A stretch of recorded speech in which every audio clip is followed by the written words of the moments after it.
The town said Ethan Walker inherited a decaying lodge and a past he should have left buried. But they weren't there the night Boone.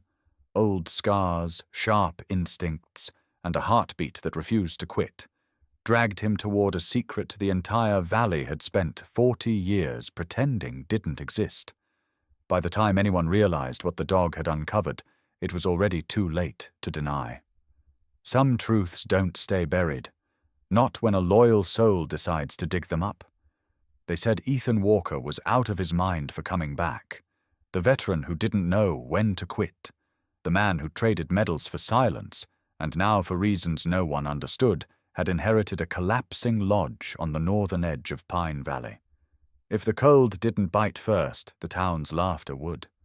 Pine Valley had a way of mocking without raising its voice. A look, a smirk, a whisper that pretended to be a greeting.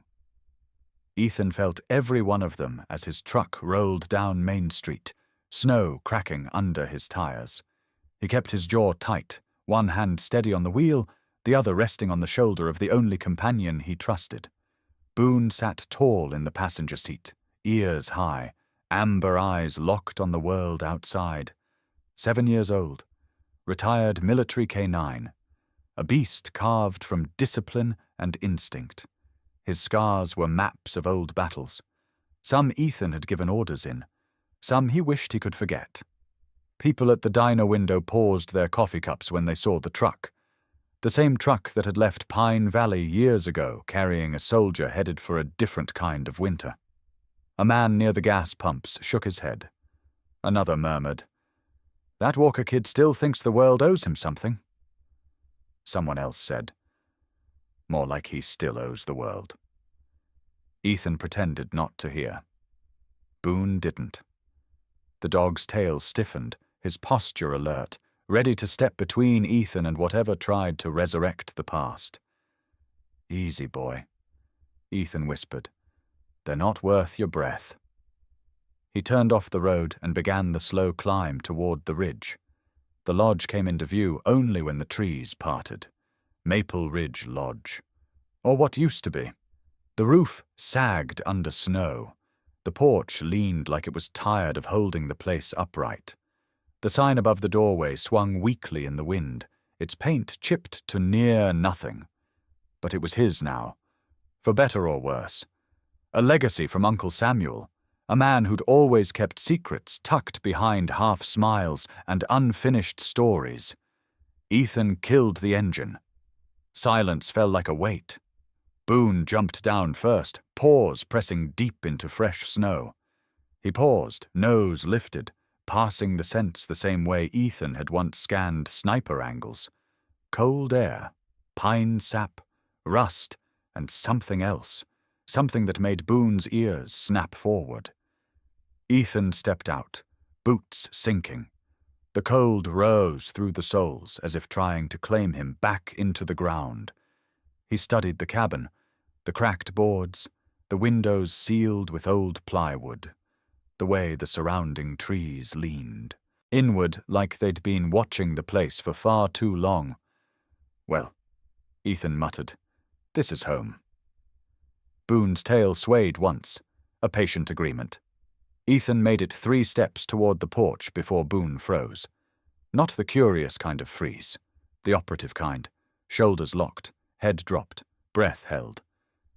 Then Boone trotted to the back of the lodge, paws cutting a direct line through snow that hadn't been touched in months.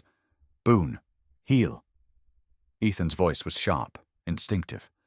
Boone ignored him. Ethan followed, his breath crisp in the air. Boone was already digging, claws slicing the snow with a speed Ethan hadn't seen since their deployment years. Snow flew behind him in steady bursts. Like he wasn't digging for scent, he was digging for certainty. Ethan knelt beside him. "What do you think you smell? Animals don't bury things in metal." Boone's pace quickened. A moment later, Ethan's glove hit something hard. A dull clank, but unmistakably man-made. He wiped the snow aside. A steel latch, frozen, old, hidden so deep even decades of winter hadn't pushed it free. Ethan brushed more snow. The latch connected to a square outline, barely visible beneath the ice. A door, a hatch, built into the ground. Boone let out a single bark. Not excited, not afraid. Directive. The same bark he once used when explosives were within 12 feet. Ethan's pulse sharpened. He gripped the latch, tugged. It didn't give.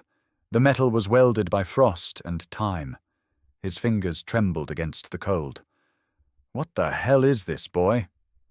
Boone answered by stepping back, watching him with that unnerving, deep, canine intelligence.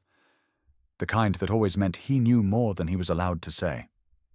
A crack echoed somewhere behind them. Ethan spun. A pickup truck idled just beyond the tree line. 2 local men leaned out the window, steam rising from their coffee cups. One called out, "You fixin' to haunt that place or freeze in it, Walker?" The other laughed. Guess the army forgot to teach him about property value. Ethan didn't reply. Boone took 1 step forward, and the men immediately rolled up the window. The truck backed away. Ethan turned back towards the hatch, but a flicker of movement caught his eye. Boone wasn't looking at the hatch anymore. He was staring toward the porch, fur raised, eyes hard. Ethan followed his gaze. Someone had been there, a footprint, fresh, not theirs, leading from the porch toward the tree line. Only one, deep enough to mark urgency. Light enough that it wasn't retreat. Someone had been watching the lodge, watching Ethan, maybe watching Boone find the hatch. The air grew colder, the silence heavier. Ethan crouched beside the footprint. Boone's breath warmed the space between them. Whoever it was didn't want to be seen. Ethan murmured. Boone lowered his head, nose brushing the snow. Breath held. The dog was reading the world the way Ethan used to read enemies. Then Boone growled, not loud but low, deep, a sound anchored in memory of danger. Ethan stood. The lodge loomed behind them, its windows like dark eyes that had witnessed too many winters and held too many secrets.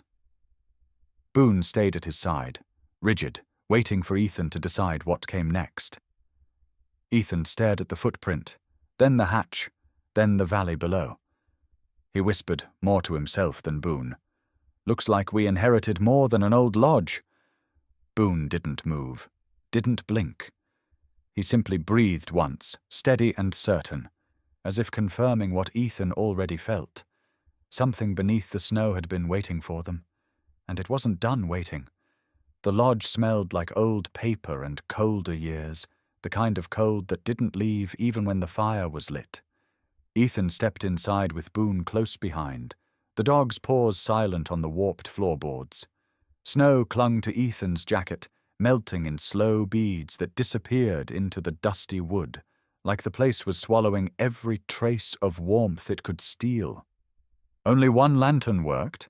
Its faint glow pushed shadows across the walls, revealing sagging beams and shelves that hadn't been touched since Samuel Walker was alive.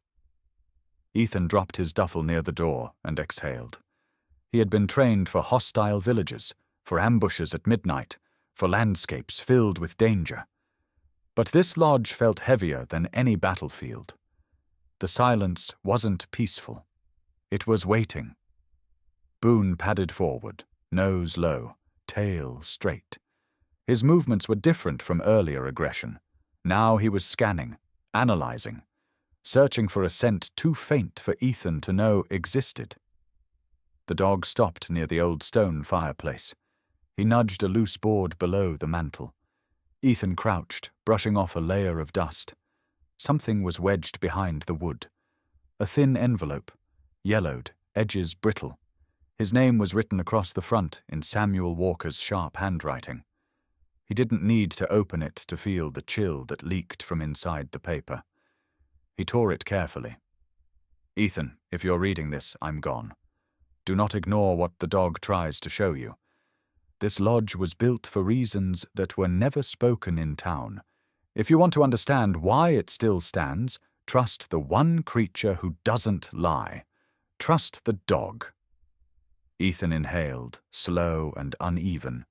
His uncle had always spoken in riddles, but this felt different, urgent, deliberate. He read the line again. Trust the dog. Boone sat next to him, silent, watching him with that burnished stare that felt too knowing. Ethan rubbed the back of his neck. What did he know that Ethan didn't? The wind pushed hard against the windows. Something creaked inside the hall, long and low like an old house groaning awake. Boone stiffened instantly. His ears shot forward, his body turned rigid, muscles flexed. Then he walked away from the fireplace and planted himself near the center of the room. Head lifted, nose twitching. Ethan frowned. What now? Boone lowered his muzzle to the floorboards. Then he pawed once, quiet but firm. Ethan moved, closer. The wood was aged but unremarkable.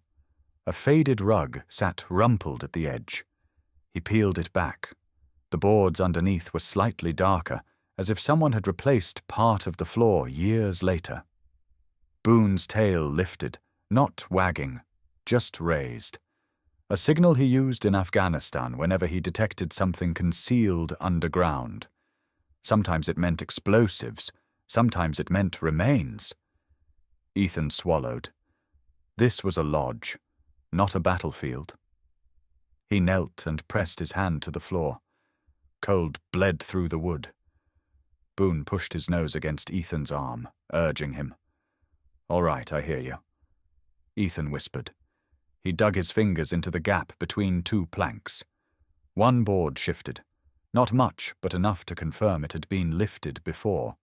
Someone had used this spot. Someone had put something down there. A sudden thud hit the roof, snow sliding off. But Boone didn't flinch. His eyes stayed locked on the loosened plank. Ethan pried it up a little more. A hollow echo answered. But before he could open it further, a loud knock shattered the silence. Boone spun around, teeth showing. Ethan grabbed the lantern and stood, heart pounding. Another knock. Not gentle. Not patient. Ethan approached the door slowly. Boone slid in front, shoulder pressed against Ethan's knee, ready to launch. Ethan cracked the door open. A woman stood in the snow, wrapped in a thick jacket, cheeks flushed red from the cold. Her eyes were sharp and serious. Not local. Not familiar. I'm looking for Ethan Walker, she said, breath rising in clouds. Who's asking? My name's Claire Hutchins, County Assessor. I'm here for a signature. She held up a clipboard, but her hand shook slightly. Not from cold. From nerves. Ethan narrowed his eyes. They send assessors up here after dark now? She hesitated, then said, I didn't exactly volunteer. Boone sniffed the air and took a step forward, body tense. Claire glanced at him, startled. That him? The dog? Ethan didn't answer. She shifted her weight. Look, Mr. Walker, people in town talk. They say your uncle was mixed up in something out here, something that wasn't in the files. They asked me to check if... She lowered her voice. The place is safe. Boone growled softly.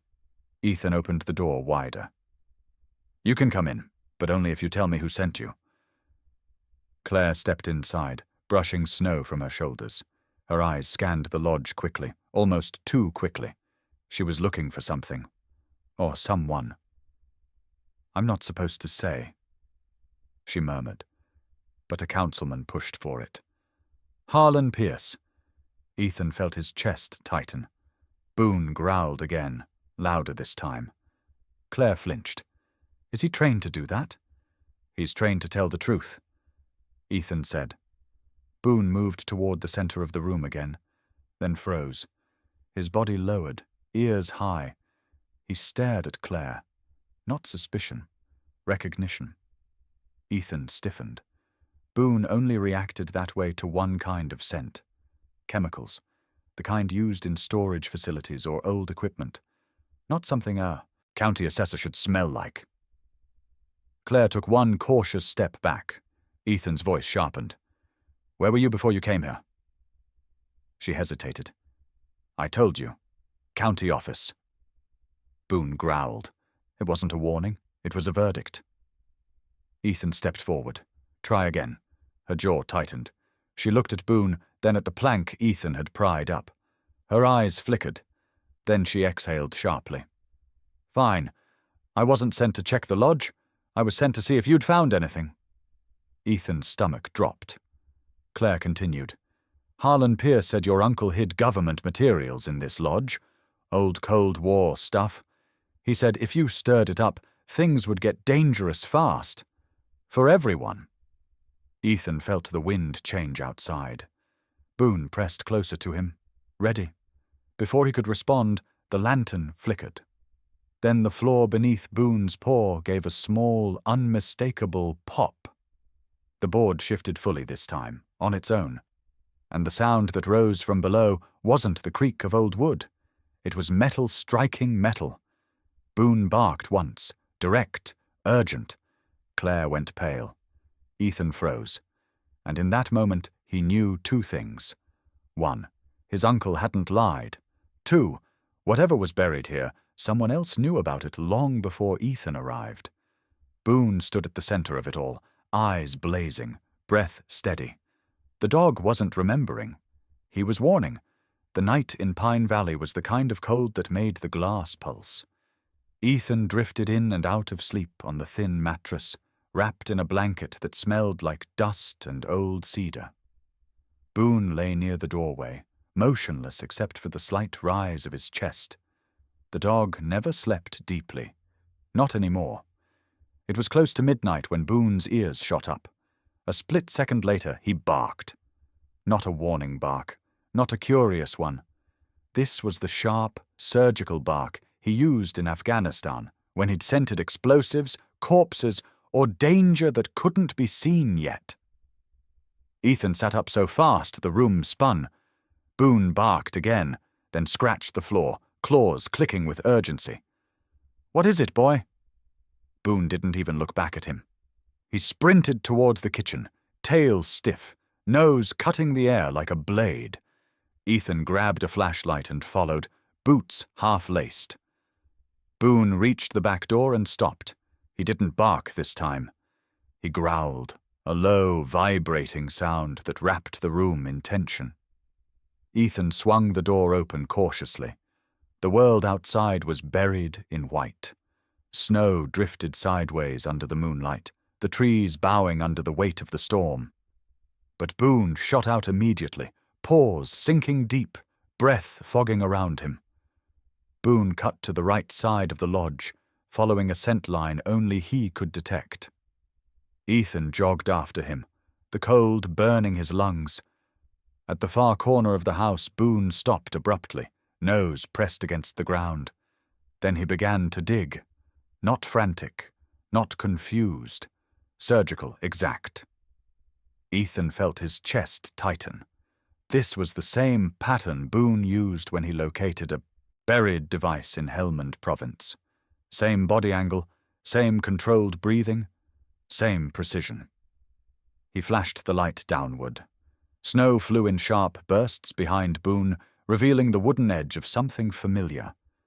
The same hatch they had partially uncovered earlier. Only now Boone wasn't digging at the snow. He was pawing at the wood itself, pushing against a corner so tight it shouldn't have given way. But it did. A soft click rose from beneath his paws.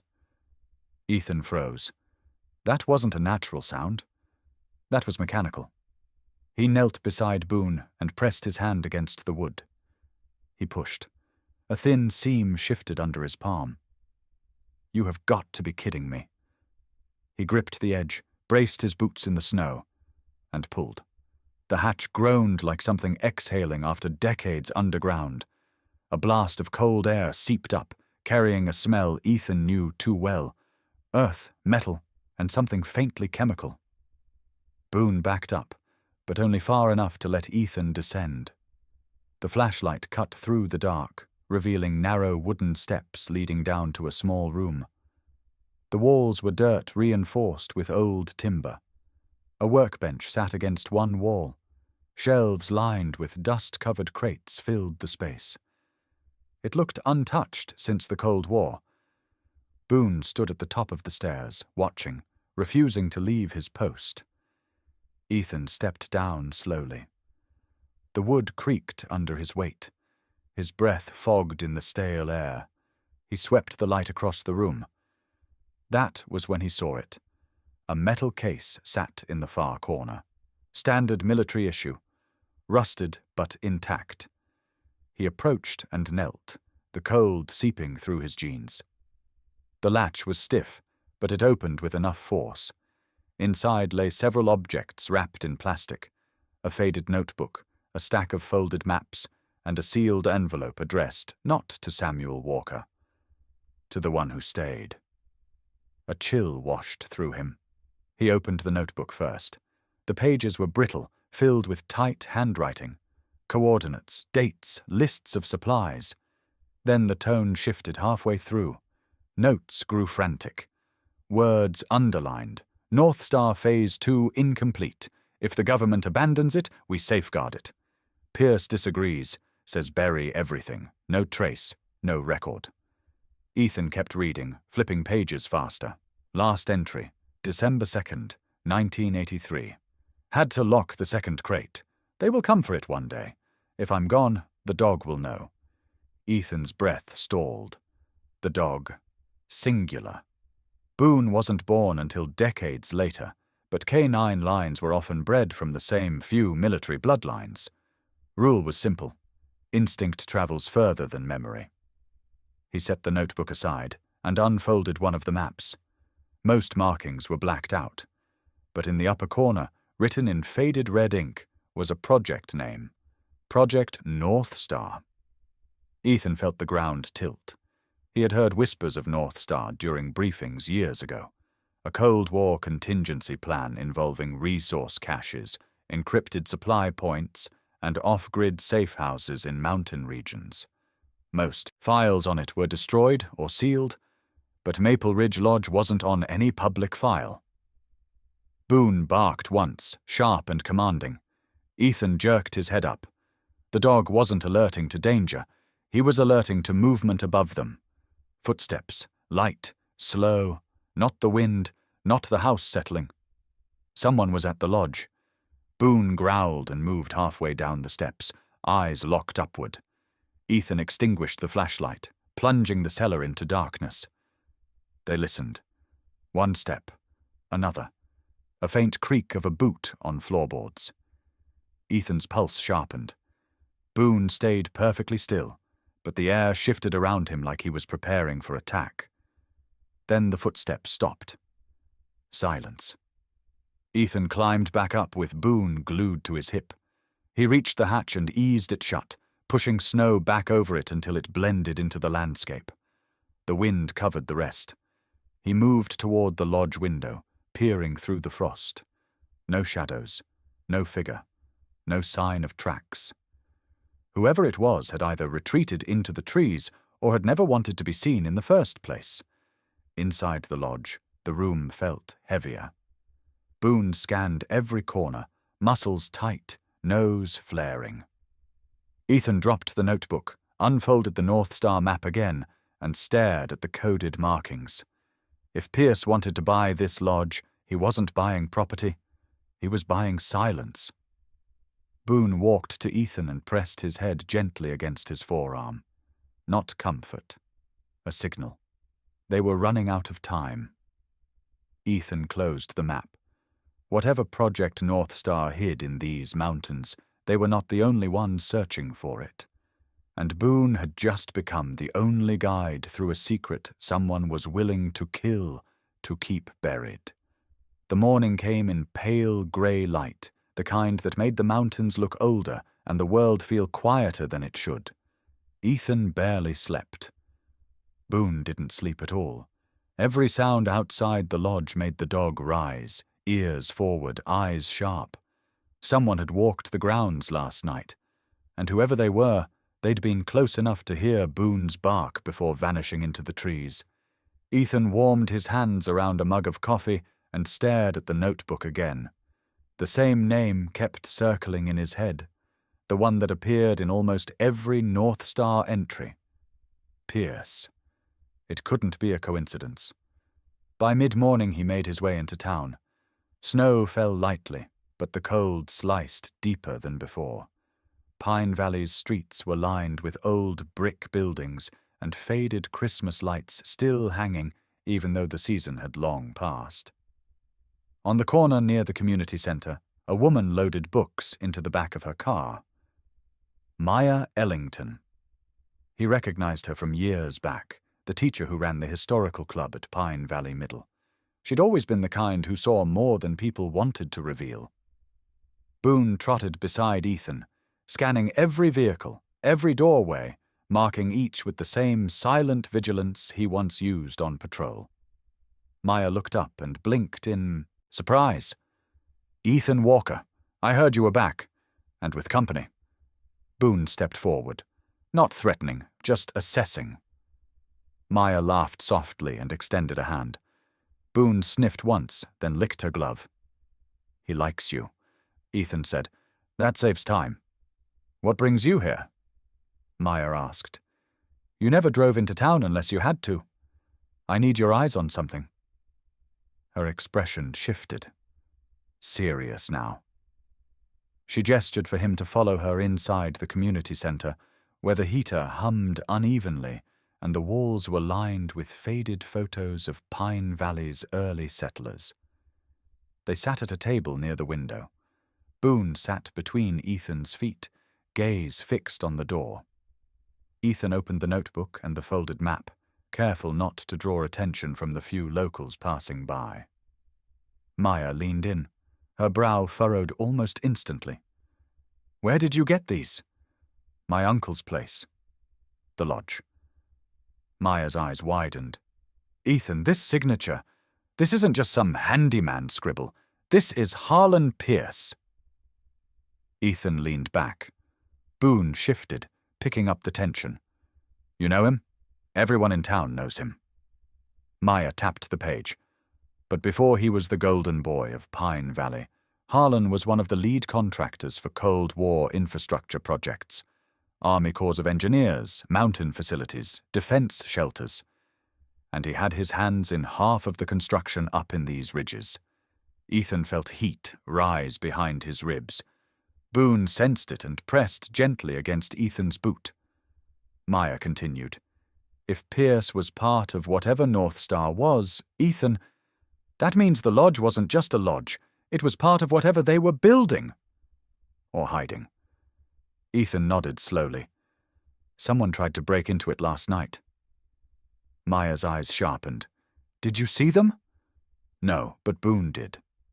Boone lifted his head at his name, ears tilting forward. Maya hesitated, then asked the question Ethan dreaded. "Do you think your uncle was involved?" Ethan closed the notebook. Samuel Walker had been stubborn, reclusive, and secretive. But dirty? He couldn't believe that. Yet the evidence sat inches from him. "I don't know," Ethan finally said. "But I'm going to find out." Before Maya could ask more, Boone stood abruptly. He turned toward the door. His tail stiffened, his nostrils flared. Someone outside. Ethan rose instantly. Through the frosted window, he glimpsed a figure across the street. A man in a dark coat, standing too still, staring directly at the community center. Not browsing, not waiting, watching. Then the man turned and walked away without a word. Maya whispered, "That wasn't a local."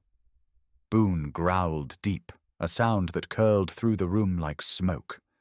Ethan grabbed the notebook and maps. "I need to go. Maya, can you compare the symbols on this map to the old mining and military records?" She nodded. "Bring me anything else you find. And Ethan, be careful." He didn't answer. The cold outside felt harsher as he and Boone headed back toward the ridge. Boone stayed close, but pulled ahead as they neared the forest. His pace quickened. His nose lifted. He caught a scent. Ethan followed him off the path and into the trees. The snow here was less disturbed, untouched since the storm. Boone's tail rose high. He pushed deeper, weaving through the pines, pausing only long enough to confirm whatever he smelled was real. They reached a clearing. Boone stopped dead at the base of an old spruce tree. Its roots were thick, frozen over with decades of mountain ice. Boone pawed the ground. Twice. Then again, more forcefully. Another signal. Ethan knelt. Under the ice a faint shape glimmered. Not rock, not wood. Something metallic. He pulled his knife from his pocket and began chipping away at the ice. Boone helped, using his paws to scrape loose snow. After several minutes, Ethan exposed the corner of a metal tube, no bigger than a fire safe. Frozen solid into the base of the roots, Ethan pried at it with the flat of the knife. The ice cracked. The tube shifted free. Boone stepped back, as if giving the object space. Ethan lifted it. The lid was sealed but dented, the paint chipped. When he managed to crack it open, frost vapor escaped in a thin, cold breath. Inside lay another map, this one smaller and more brittle. It showed the ridge system from a different angle, a network of tunnels and access points, and at the bottom corner a stamp identical to the North Star blueprint. But beside the stamp was an unfamiliar code. North Star Site 2. Ethan felt something sink inside him. The trapdoor at the lodge was only the first location. There was another, and according to the map, it lay deeper into the mountains, very close to where Pierce owned private land. Boone nudged Ethan's arm, eyes sharp with urgency. It wasn't fear, it was recognition. Ethan stared at the coded markings again. Maya was right. Harlan Pierce wasn't just a name on a document. He was part of the construction. And if the first trapdoor held Cold War evidence powerful enough to make someone stalk the lodge at night, Site 2 could hold something much worse, something someone was willing to kill for. Ethan folded the map carefully. Boone stayed at his side, breath steady, waiting for what came next. "We find it," Ethan murmured, "before they do." Boone lifted his head, snow dusting his muzzle, and took the first step back into the forest. The wind howled across the ridge that afternoon, sweeping thin sheets of snow past the porch. Ethan had just finished patching a broken shutter when Boone stiffened beside him, tail rigid, ears pitched forward. His growl rose low and steady, the kind he only used when something dangerous approached. A black SUV crawled up the frozen path. Only one man in Pine Valley drove a vehicle that clean in weather this bad. Harlan Pierce stepped out, brushing snow from his tailored coat as if it personally offended him. His smile was polite, almost warm, but his eyes carried a cold precision Ethan recognized from men who hid their intentions behind good posture and perfect grammar. "Ethan?" he called, voice smooth. "Figured I should stop by and welcome you home." Boone moved instantly, planting himself between Ethan and the visitor. His hackles rose, his teeth flashed, the growl deepened. Pierce froze mid-step. "I see the dog remembers me less fondly." Ethan placed a calming hand on Boone's neck. "He doesn't do that with strangers unless there's a reason." Pierce's smile didn't falter, but something sharp flickered behind it. He walked up the steps, hands spread in harmless greeting. "Beautiful place you've got here. Shame your uncle let it rot. But that's the past. I'm here to talk future." Ethan crossed his arms, saying nothing. Pierce leaned in slightly. "I'll make it simple. I want to buy this property." Ethan kept his voice even. "It's not for sale. Everything is for sale." Pierce reached into his coat and pulled out a check already signed. A number was written on it so large, Ethan almost laughed. "That much for a collapsing lodge miles from town." Pierce continued. "Pine Valley is expanding. Developers will pay triple what I just offered. But I'm giving you a chance to skip the hassle. Cash. No inspection, No paperwork headaches. Boone took one slow step toward Pierce. The dog's nostrils flared, and his growl sharpened into something deeper. Not anger, recognition, a scent he didn't like. One Ethan had heard him react to only around explosive residue or industrial chemicals. Pierce caught the shift. "What's with him?" Ethan replied quietly. "Boone knows what he smells." Pierce's expression tightened for the first time. He slipped the check back into his coat. "Think it over. Offers like this don't last." He stepped off the porch, boots crunching in the snow. Boone tracked him with unblinking eyes until Pierce climbed into his SUV and drove away. Ethan watched the vehicle disappear around the bend. He didn't need Boone's reaction to know Pierce wasn't here for property. The man had been too interested in the lodge, too nervous around the dog, and far too fast in offering money. Ethan looked down at Boone. "You smelled him before, didn't you? In the lodge? The person walking around last night?" Boone bumped Ethan's leg, confirming it. Night fell early, swallowing the ridge in blue shadows. Ethan reviewed maps with Boone sleeping beside him, though the dog wasn't truly asleep. Every few minutes his ears twitched, registering sounds Ethan couldn't hear. Around 9, he rose suddenly. "Head up, nose sharp to the door.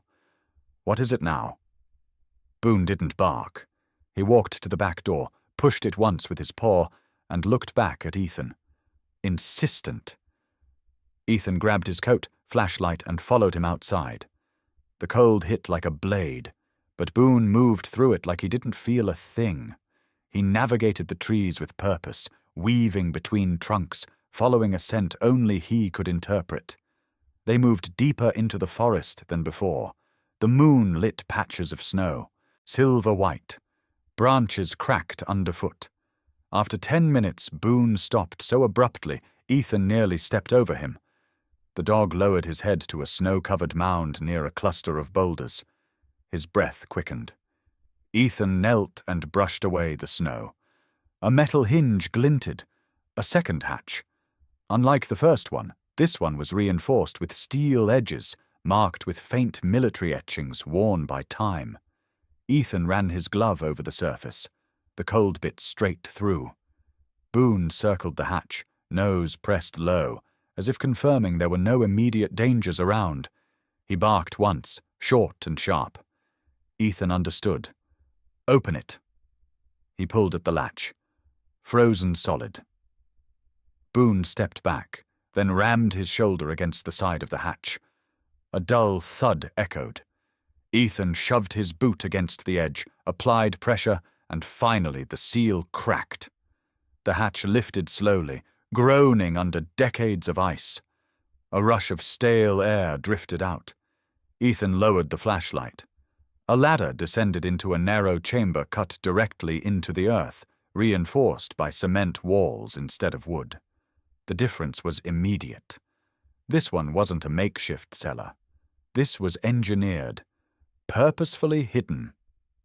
Boone moved down the ladder before Ethan could stop him, landing with trained precision. Ethan followed. He swung the beam around the room. Stacks of crates lined one wall, all stamped with Cold War-era seals. Papers lay scattered on a metal table, preserved only because the cold had frozen them into stiff sheets. A small filing cabinet stood open, its contents half pulled as if someone had searched it years ago. But the centerpiece was a steel case in the center of the chamber. Boone sat beside it, tail still, posture alert, waiting for Ethan. Ethan knelt, heart pounding. He unlatched the case and lifted the lid. Inside lay several gold reserve bars, government issue, untouched, and below them were files stamped with military insignias, pages marked with redacted lines and coded signatures, and at the very bottom a folder labeled with a date, November 12, 1983. The headline read, "Engineer missing near Pine Valley. Investigation closed." Below it was a photograph of a man Ethan had never seen. According to the file, The man had vanished while working on mountain infrastructure assignments. The name jumped out like a punch. Oliver Kane. Maya had mentioned him, a contractor whose disappearance had been chalked up as an accident. But the file told a different story. Kane had tried to expose something about Project North Star, something tied to the hidden caches, something tied to Pierce. Ethan closed the folder slowly. Boone nudged him once, reading the tension in his breath. "We're not dealing with a forgotten project, boy. Someone buried all this on purpose, and Pierce doesn't want anyone unearthing it." Boone pressed closer, his eyes burning with the same instinctive certainty he had used in war zones. Ethan stood, sensing the wind shift above ground. If Pierce tried to buy the lodge today, he'd be back. And next time, he wouldn't bring a check. He'd bring something far more dangerous. The storm rolled in without mercy. By dusk, the sky had collapsed into a roaring white wall, snow slicing sideways across Pine Valley, as if the entire mountain wanted to swallow itself whole. The wind rattled the windows of Maple Ridge Lodge so violently that it sounded like fists slamming against the wood. Ethan had just finished boarding the east-facing shutters when Boone's ears snapped upright. The dog's body stiffened, his pupils narrowing into sharp black points. He growled, the deep, resonant kind that traveled straight through the floorboards. Ethan knew that sound. Someone's here. Before he could reach for his rifle, the back window shattered. Glass exploded inward, riding a blast of icy air. 3 silhouettes stormed in through the whiteout, bundled in heavy winter gear, faces masked, movements coordinated and fast. Harlan Pierce didn't come alone. The first man swung a crowbar toward Ethan. He ducked instinctively, years of combat flaring awake inside him. Boone lunged, teeth finding the man's wrist before he could swing again. The masked intruder screamed, shaking his arm violently, trying to dislodge the dog. A second man raised a tranquilizer gun. "Boone, move!" But the dart flew before Ethan could reach him. It struck Boone in the flank with a dull thud. The dog stumbled, claws scraping the wood floor. Boone growled, swayed, but refused to fall. He turned his head, eyes blazing through the pain, and charged the man with the dart gun. He hit him hard enough to knock him backward into the dining table, splintering it on impact. Ethan barely had time to register the blow before a third man lunged at him. They crashed against the wall, grappling in the dim light, Ethan's shoulder slamming into a beam that sent pain streaking down his arm. He fought through it, landing an elbow into the man's ribs. The front door burst open then, wind hurling snow across the room like flying ash. Harlan Pierce stepped inside, not dressed like a businessman this time. Black tactical coat, gloves, a pistol hanging at his side. His smile was gone. "You should have taken my offer, Ethan." Before Ethan could respond, a voice shouted from the stairwell, "Ethan, behind you!" Maya had arrived earlier that day to help interpret the documents. She held a fire poker in both hands, knuckles white. One of the intruders turned toward her with a knife drawn. Boone saw him first. Even groggy, even hit with sedative, the dog launched himself off the broken table with everything he had. He slammed into the man's legs, knocking him over and dragging him across the floor, teeth locked into the sleeve of his coat. The knife skittered across the planks and disappeared under the hearth. Maya gasped, stumbling backward as Boone placed himself between her and the intruder. His body shook from the drug fighting its way into his. Bloodstream, but he held his stance, tail low, ears pinned flat, refusing to let her be touched. Ethan tried to reach them, but Pierce moved first, pistol raised. "Don't do anything stupid," Pierce warned. "I need the documents. And the gold. Nothing else matters." "You hired that team of engineers 40 years ago," Ethan said, voice steady despite the chaos around them. "Project North Star wasn't an accident. Those men died because of you." Harlan's jaw twitched. They were in the wrong place at the wrong time. And your uncle learned to keep his mouth shut. Shame you didn't inherit the same instinct. He gestured to his men. Find the damning files. Burn the rest. Snow poured through the shattered windows, chilling the air, sweeping across Boone's fur. The dog wavered again, but braced himself, refusing to drop. The sedative was winning, but Boone was fighting it with sheer will. One of Pierce's men lunged for the stairs. Meir swung the fire poker, smashing it into his shoulder. He yelled, grabbing her wrist, twisting it. She cried out. Ethan charged, slamming the man into a wooden support post. The two tumbled into the living room, trading blows in the dark as the storm howled outside. Snow swirled into the cabin, making every breath sharp and metallic. Boone staggered, his legs trembling, but he forced himself to move, dragging his body toward Maya. She fell backward, scrambled away from the intruder, reaching for her again. Boone leapt once more, his body weight knocking the man completely off balance. Ethan's heart pounded. "Come on, Boone, stay with me, just a little longer." Pierce lifted his pistol toward Boone. Ethan froze. "Don't you touch him." Pierce's voice cut through the storm. "That dog is a problem, and problems get removed." Ethan lunged, tackling Pierce to the ground. The gun went off, the shot blowing a hole into the wall just inches above Boone's head. Snow blasted inward. The storm screamed louder, echoing the chaos inside. Pierce fought with surprising strength. His hand clawed toward the gun again. Ethan elbowed him across the jaw, sending the pistol skidding across the floor. Maya crawled toward the weapon, but one of the intruders grabbed her ankle. She kicked wildly, boots scraping on the wood, but he dragged her toward the broken door. "Help her, Boone!" The dog pushed himself upright, once more, visibly shaking now. He lunged with whatever strength remained, clamping onto the man's pant leg and jerking him backward hard enough to break his grip on Maya. She scrambled to her feet, grabbed the pistol and aimed with trembling hands. "Stop!" The intruder froze. Pierce snarled. "She won't shoot." Boone growled in a low rumble that vibrated through the whole cabin. "Try her," Ethan said coldly. "She's braver than anyone you've paid to hide your crimes." Pierce wiped blood from his mouth, breathing hard. "You think this ends with you two?" The gold.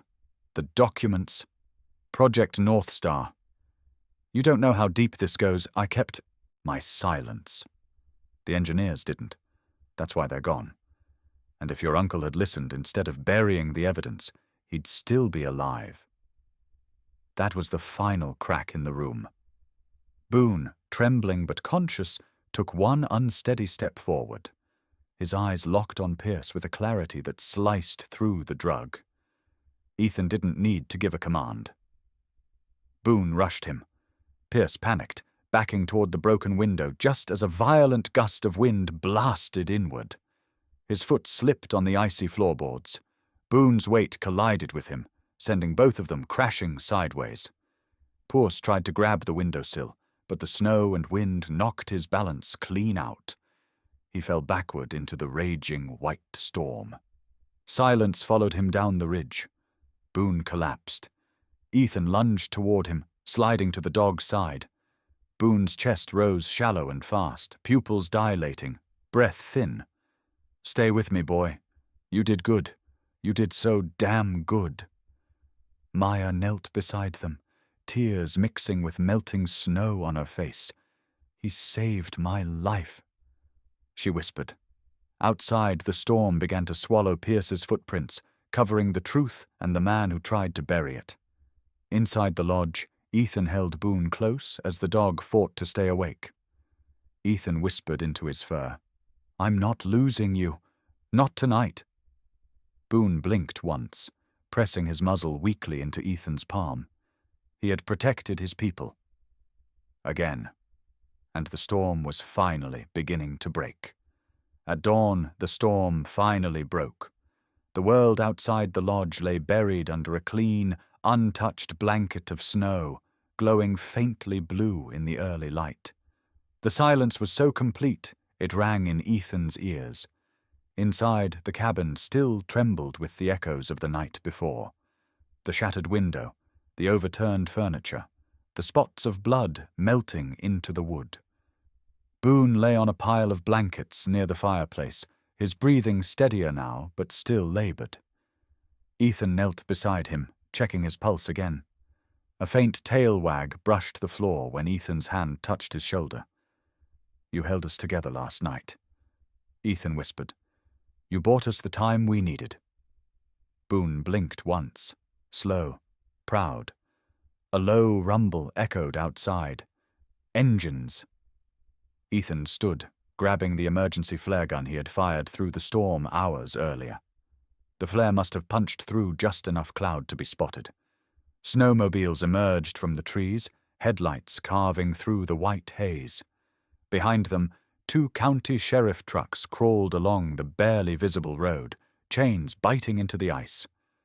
Sheriff Cole Younger stepped off the lead snowmobile, his breath pluming in the air. He was a broad man with a steady gaze, someone Ethan had known from childhood but hadn't seen since returning. Younger removed his helmet, his expression darkening as he took in the shattered window and the exhausted look in Ethan's eyes. "We got your distress signal at dawn. What the hell happened out here?" Ethan pointed toward the ridge. "Harlan Pierce. He brought men. They tried to destroy the lodge. They wanted the documents tied to Project North Star." Younger froze. "What documents?" Maya stepped forward, clutching a folder she had kept pressed to her chest all morning, refusing to put it down even once. "The ones your office sealed in 1984. The ones about the missing engineering team." A muscle in Younger's jaw twitched. He motioned to 2 deputies. "Get the medical kit. And someone called the feds now, not later. Now." The deputies hurried inside while Younger crouched near Boone. He took a tranquilizer dart to the flank. Ethan said quietly. Almost went down. Still didn't quit. Younger looked at Boone like he was seeing a soldier, not a dog. "Damn brave animal." Boone lifted his head, as if acknowledging the praise. Minutes later, federal SUVs arrived, engines humming low and controlled. Men in dark jackets stepped out, their boots crunching deep into the snow. One of them, Agent Morales, approached Ethan. "We've been tracking rumors about a missing Cold War asset. Your flare put you on our radar immediately. Do you still have the evidence?" Ethan motioned inside. Maya spread the documents across the table, the gold bars still tucked safely beneath blankets in a metal box. Morales' eyes widened. These were never supposed to surface. "You understand that, right?" Ethan kept his voice even. "These were never supposed to disappear, either." Agents began cataloging everything with swift precision. Photographs, maps, ledger entries, signatures from military contractors long dead, notes implicating those who had profited in silence. One agent paused at a file marked with Harlan Pierce's name. "He's the one who came after you." "He orchestrated the cover-up," Maya said, "and he murdered the engineers who found the gold." Morales exhaled sharply. "We had suspicions, but nothing concrete.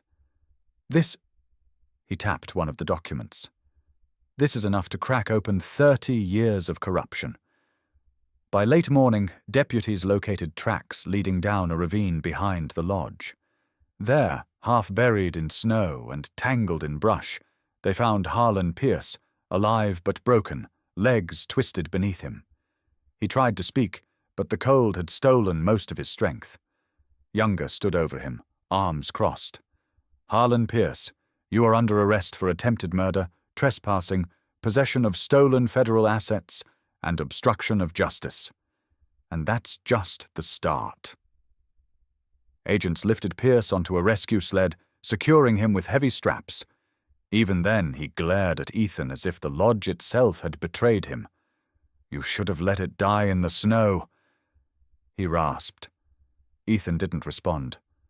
Boone let out a soft growl, one that carried no threat, only truth. By noon, the lodge was swarming with investigators. One approached Ethan with a camera. "Mind if we get a statement?" Word spreading fast.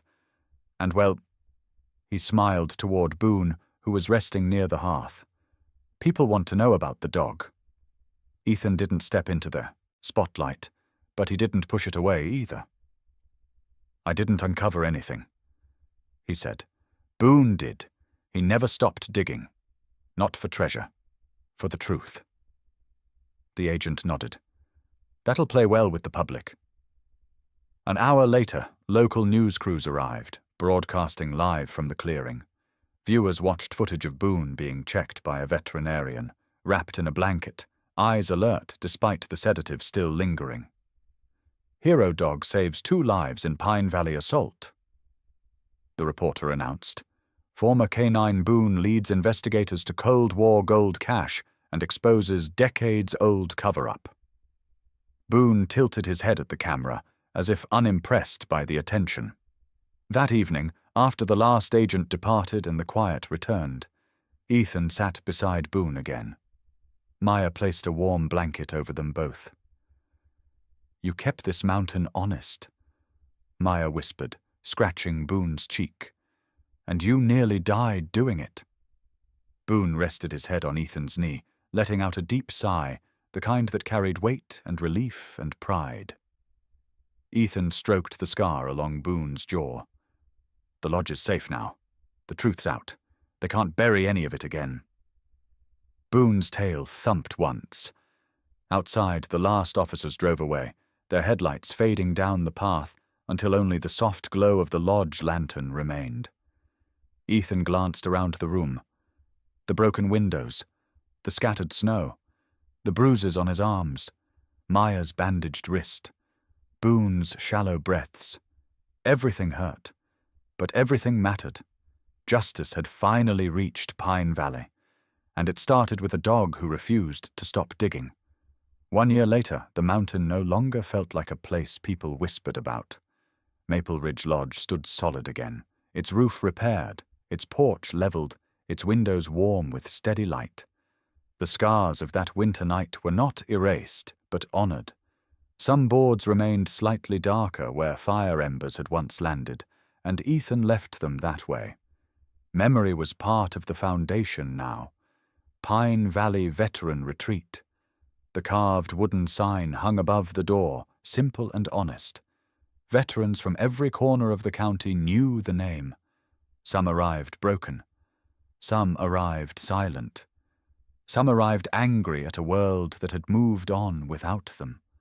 All of them found the same sight waiting inside. Boone. He had grown softer around the muzzle, streaks of silver touching the dark fur along his neck, but his eyes still carried that steady amber resolve. The first time he padded across the rebuilt lodge floor with confidence in his step, Ethan realized this place wasn't just his anymore. It was Boone's, too. On Wednesdays, the retreat held open hours. The fire snapped quietly as veterans gathered around the long table. Boone made his rounds, nudging chairs, laying his head gently on a shaking knee, pressing into someone's side until breath grew even again. He seemed to know who needed him before they said a word. Ethan watched him from the kitchen doorway. "That dog reads souls," one Marine had whispered. Nobody disagreed. There was one afternoon Ethan would never forget. A young veteran named Carter arrived, shoulders hunched, hood pulled low, eyes darting like he expected something to strike. He stayed on the porch for nearly an hour before stepping inside. No one approached him. No one crowded him. Boone walked straight to him. The German shepherd sat, not touching, not imposing, just present. Carter's breath trembled. He folded to his knees, hands gripping Boone's fur as he sobbed into the dog's shoulder. Boone stayed perfectly still, absorbing every ounce of pain without judgment. Carter would later say that moment saved his life. Maya visited often. Her teaching schedule kept her busy, but she carved out time for the lodge. She had become part of its rhythm, helping Ethan organize reading nights for kids of local veterans, bringing food during the winter months, laughing softly when Boone tried to herd the children away from the fireplace like they were sheep. One evening, Ethan stood beside her on the porch, watching the sunset spill orange across the pines. The wind carried the distant echo of laughter from behind the lodge. Maya leaned her shoulder against Ethan's. "This place is different," she said quietly. "It feels like the mountain finally trusts you." Ethan let the silence settle before answering. "I didn't do it alone." Boone trotted towards them then, carrying a dropped glove in his mouth. He delivered it proudly, tail moving in a slow, steady arc, his way of telling them he was still on duty. Inside, the lodge smelled of pine cleaner, warm bread, and coffee that never left the stove. A wall near the entrance had become a memory board, photographs of retreat visitors, badges donated by service members, a framed headline from the year before, "Hero Dog Helps Expose Lost Cold War Operation." Most people admired the article because of the gold, the corruption, the cover-up that shocked the county. Ethan admired one detail the reporter added near the end.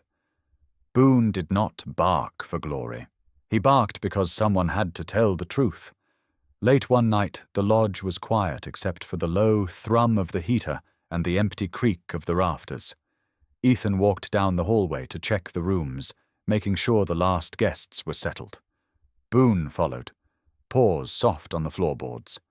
In the second room, a veteran named Langley slept fitfully, body twisting beneath a tangled blanket.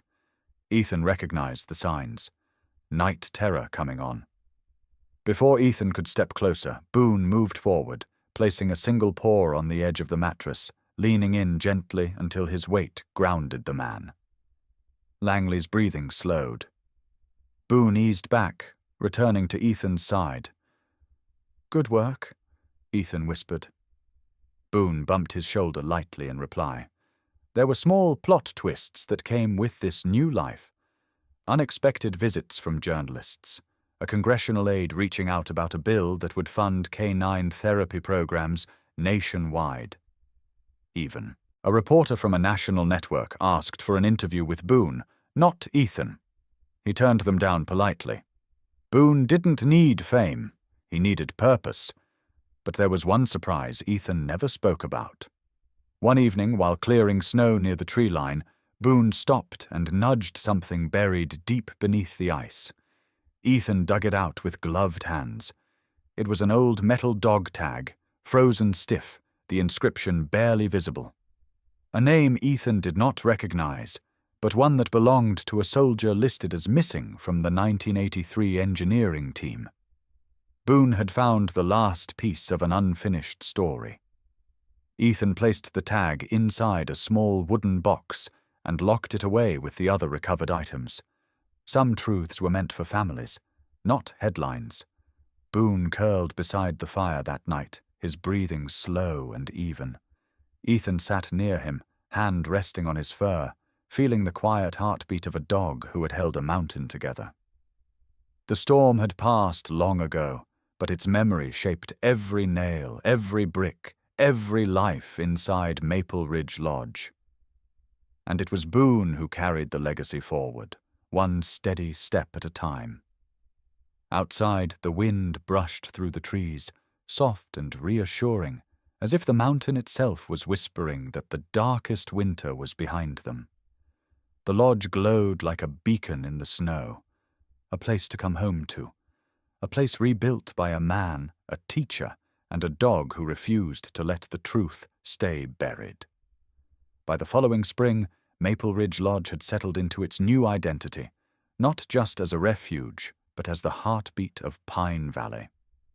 The retreat thrived in a way Ethan had never imagined. Word spread quietly, respectfully, carried by veterans who found something here they didn't know they were missing. And just as often, it was the kids from town who wandered up the trail, drawn not by the mystery of the place, but by the dog they called the Ridge Guardian. Boone accepted the title with his usual calm dignity. Some days he moved slower, a hint of stiffness in his back legs, but his instincts never dulled. When the door opened each morning, he was there, greeting newcomers with a nod of his head and a look that said, "You're safe here." He had become more than a companion.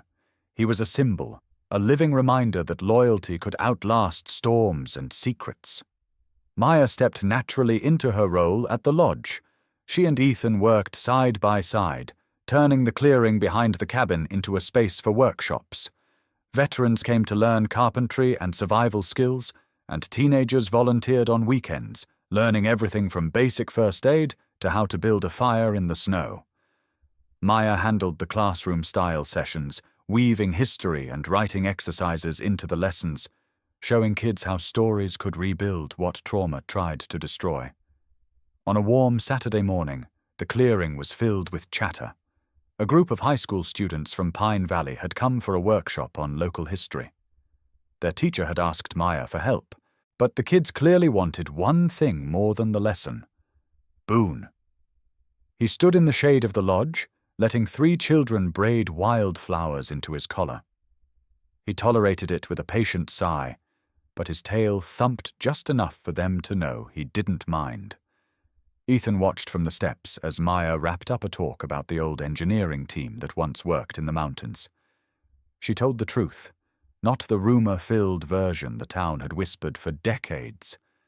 The kids listened without distraction, something rare for teenagers.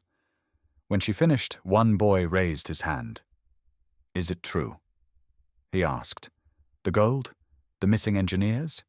Was it really Boone who found everything?" Maya glanced toward Ethan. "Your best storyteller is right there." Ethan stepped forward with a small smile. The boy who had asked the question was no more than 12, freckles across his nose, wearing a jacket 2 sizes too big. His eyes were bright with curiosity, not gossip. "Come on," Ethan said, waving him over. The boy hurried up the steps, followed by a few others. They sat cross-legged on the porch while Boone flopped beside them, resting his chin on his paws. The boy spoke again, quieter now. "My dad said the whole town was scared of what you found, that it changed everything." Ethan took a long breath. Boone lifted his head slightly, as if listening. "What we found," Ethan said, "wasn't gold. Not really. The gold was just metal, heavy, cold, and the truth we dug up had been buried long before Boone and I ever got here. But what Boone did was different." The boy leaned closer. "So Boone really knew? That there was something down there?" Before Ethan could answer, Boone lifted his head fully and stared at the boy with a steady, amber gaze. The kid laughed nervously and petted his neck. Ethan smiled. Maybe he knew something was wrong. Maybe he just followed the scent. Or maybe dogs understand things before we do. He paused, his voice softer. "I like to think he wasn't looking for trouble. He was looking for someone who needed help." A few feet away, Maya watched him speak, her arms folded gently, her eyes warm with something like pride. Suddenly, a rustling sound came from the edge of the clearing. Boone shot up, ears sharp, posture stiff. Ethan straightened immediately. The kids froze. But instead of danger, a familiar figure emerged. Sheriff Younger, carrying 2 boxes marked Historical Property of Pine Valley. "Thought you might want these," Younger said. "Declassified this morning. The last of the Project North Star files. Town Council wants them stored here, not in some basement archive." Ethan accepted the boxes. "You sure? This place is the reason the truth came out in the first place," the sheriff said. "And because folks around here trust you and him." He nodded toward Boone. The kids whispered excitedly. Boone sniffed the boxes, then gave a single, approving huff as if declaring them safe. Younger added, "There's something else. A local non-profit wants to fund a scholarship program for the kids who come up here, in your dog's name." The boy beside Ethan gasped. "A scholarship? Named after Boone?" Ethan looked down at the dog, whose tail moved in one slow sweep. Sounds like trouble, he said jokingly. Boone leaned into Ethan's leg, unbothered by fame. Maya joined them on the porch. "What do you think?" she asked. Ethan's answer was simple. If it helps someone find their way, then yeah, Boone deserves that. Later, after the students had left and the clearing fell quiet, Ethan sat on the porch steps watching the mountains turn gold in the afternoon light. Maya sat beside him, shoulder brushing his. Boone rested between them, eyes half closed, soaking in the calm. Ethan's mind drifted back to the boy's earlier question. Do you think Boone knew he was digging up something big? He hadn't answered then, leaving the moment hanging. Now, Maya murmured, you never told them the truth. Ethan glanced down at Boone. The dog opened his eyes, meeting his gaze with that same solemn steadiness that had carried them through storms and secrets. Some truths, Ethan said quietly. They're better felt than explained. Maya nodded, understanding without needing more. Boone let out a soft breath and placed his head on Ethan's boot, as if grounding the moment. And for a little while, the mountains held its peace, letting the legacy of a man and his dog settle gently into the future they had built together.